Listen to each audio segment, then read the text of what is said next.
Hello everyone, what is up? It is me, Ewan from What Culture Comics, joined today by Josh Brown to bring you some not great TM news about DC Comics because the latest round of layoffs at Time Warner and Warner Media and Warner Brothers have been really dreadful and I would say have disproportionately affected DC Comics. Up to 600 employees across Time Warner have lost their jobs over the past week in the run-up to the DC Fandom event, which is taking place at August 22nd. And DC have been hit terribly, Josh. We've lost editor-in-chief Bob Harris. I mean, no major love lost there, but other key editors have also lost their jobs, including Hank Canals, Bobby Chase, Brian Cunningham, Mark Doyle, and Andy Curry. And the latter two were actually in charge of the big Black Label initiative, which has actually been performing very well for DC. That's per Comics Beat. And yeah, we've also lost DC Direct, aka DC Collectibles, which is DC's own in-house merchandising thing, which is a fantastic company. The level of quality they put out with their works there is incredible, and it's a massive shame to see that go.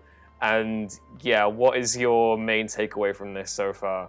Well, it's incredibly difficult to pick out, but I feel like you hit the nail on the head where even though there have been, there are layoffs happening across the board, all across, Time Warner, Warner Brothers, HBO, DC, DC Universe and stuff. I feel like when it comes to the comics arm, it just has hit like astronomically. I feel like I was reading one write-up that essentially just described it as, I think they said, a bloodbath, and that's like the feeling that I'm getting from this. It just feels like as if like these great editors have just sort of been gutted like so unceremoniously 2 weeks or so before an event that's supposed to be championing, the wider kind of like DC universe, I suppose, across all of these different mediums. And now it's just sort of acting as this dark shadow, this sort of black cloud over an event that was like looking so promising. It was gearing up to be this major sort of, content drop for a lot of these properties and a lot of these,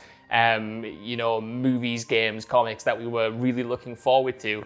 And now it's kind of going to have this incongruity between, the remaining employees there kind of, trying to act like this horrific business move hasn't just been essentially made and they're still reeling from the fallout. Like I feel like this happens so often when big companies make these kind of like bold moves. When Activision Blizzard kind of like dropped 800 staff, even though they had kind of like record profits and stuff.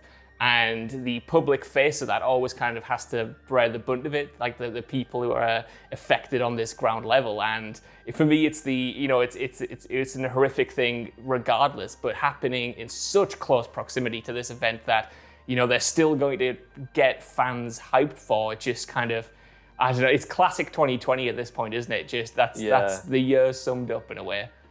It's really taken the shine off the event for me. I was really looking forward to it. And obviously, there are still going to be cool things happening, but like you said, this is kind of like a dark cloud that's hanging over it right now.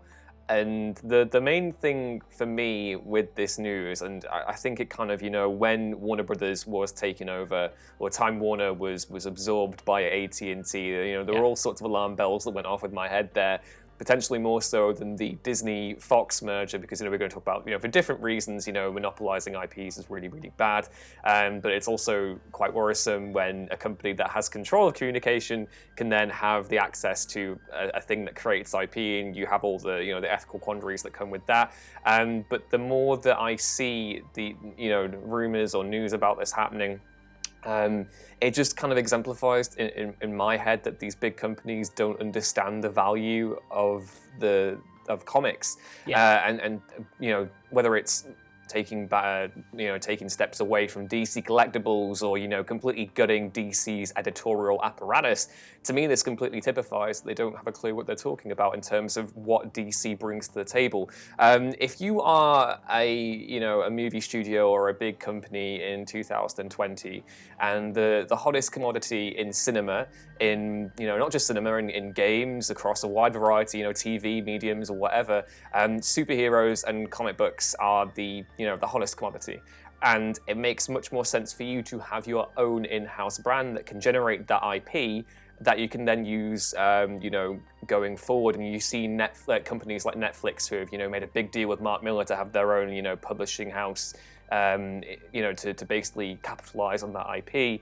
Whereas other studios are constantly having to negotiate with different, comics publishers to get individual stories. And, it is quite frankly absurd to me that Time Warner and AT&T can't see the value that DC Comics brings to their companies. In that sense, it's very easy to look at the comics industry, even though I would say that, before the ongoing global situation, things were looking actually quite good. Sales have actually started to outpace comic book stores. We've actually seen trade paperbacks and graphic novels and collections actually outsell individual issues in places like, generic bookstores and that sort of thing. And that to me spoke of a trend where we're seeing a greater adoption, or, comics themselves, not that superheroes aren't mainstream, but actually the medium itself was becoming more mainstream, and you were getting more and more people to actually read comics, which is how the industry is going to go. But yeah, this whole thing to me, it just kind of looks like, we've already been hit by the ongoing global situation with comics. DC have stepped away from Diamond, that was the original kind of distributor for comics, and have gone their own way here. And now they've been hit by this as well. It's just pure crap. And I feel for the people that have obviously lost their jobs now as well. And it gives me some degree of anxiety over how committed AT&T and Time Warner are to DC as a brand, despite the fact that any kind of operating costs in terms of, keeping staff on hand, or, creating their own, or creating comics as a whole, even if they're not banking TV or movie numbers or whatever, of course, they're never going to do that. The IP there is so valuable. You look at Marvel and the MCU, most of the stories that have inspired the MCU's major success, I would say, have released over the past 20 years. So it's kind of shocking to me that they've been so short-term with this in regards to, obviously DC will continue, it will still survive. I'm not worried about that, but I am worried the fact that the people in charge of the company just doesn't seem to have a clue about the intrinsic value it brings. Yeah, I mean, you hit a point so firmly on the head there that my body kind of did its own thing and my arms moved on their own, because you are like so right. I feel like obviously we both don't just view comics as kind of this, fertile ground for, more profitable adaptations and stuff. No. But when it comes to like a big company looking at the value proposition, it is crazy that they've just completely overlooked that fact. Like you said, when, superheroes in general across TV, across movies especially, are the most profitable genre at the moment, the most sought after genre. And when you have these great writers, this great editorial team making interesting stories that, like you said, then get adapted, then act as the basis of these billion-dollar enterprises, to just completely overlook that fact and then kind of bank on what's already there, bank on the fact that it's just the surface level that sells, it's just the characters we already have in canon, it's the big ones that are already there and aren't going to go away. Like, that to me seems so kind of short-sighted overall. Like, you can't just have this kind of firmly in place foundation of characters in canon in iconography that you can constantly churn out. I mean, that's what, these big companies ultimately want, but I don't think that's what makes interesting stories. That's not what gets people invested in these worlds, and to kind of completely, like you said, overlook that gaping hole there is just kind of crazy. And like you, I am worried about, how they view, DC as a property, DC Comics as a property, how they are looking to monetize that and profit from it, whether they have any real investment over that kind of area, or whether they're just kind of they just did this merger and now they're kind of just looking at what they can quickly sell off, how they can solve their debts. And we even saw that with the reports about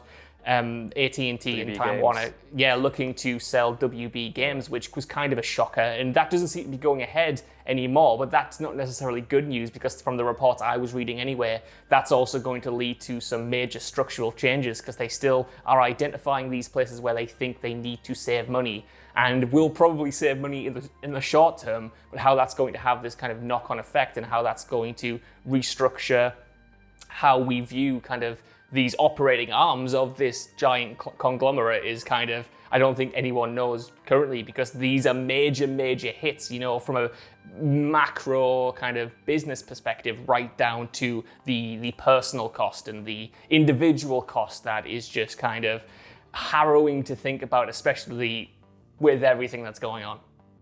Exactly, yeah. Our thoughts go out to everyone affected by these layoffs at DC. I really hope they do land on their feet and, you know, find work soon. But yeah, let us know what you think of these major layoffs down in the comments below.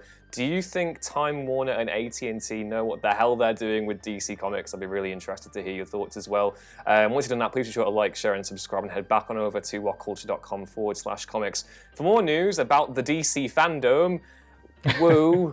In the next few weeks. As always, you can follow me on Twitter at @EwanBrunsThings, and you can follow Josh Brown on Twitter at Josh Brune with 2 O's. And we'll see you next time. Bye. Bye.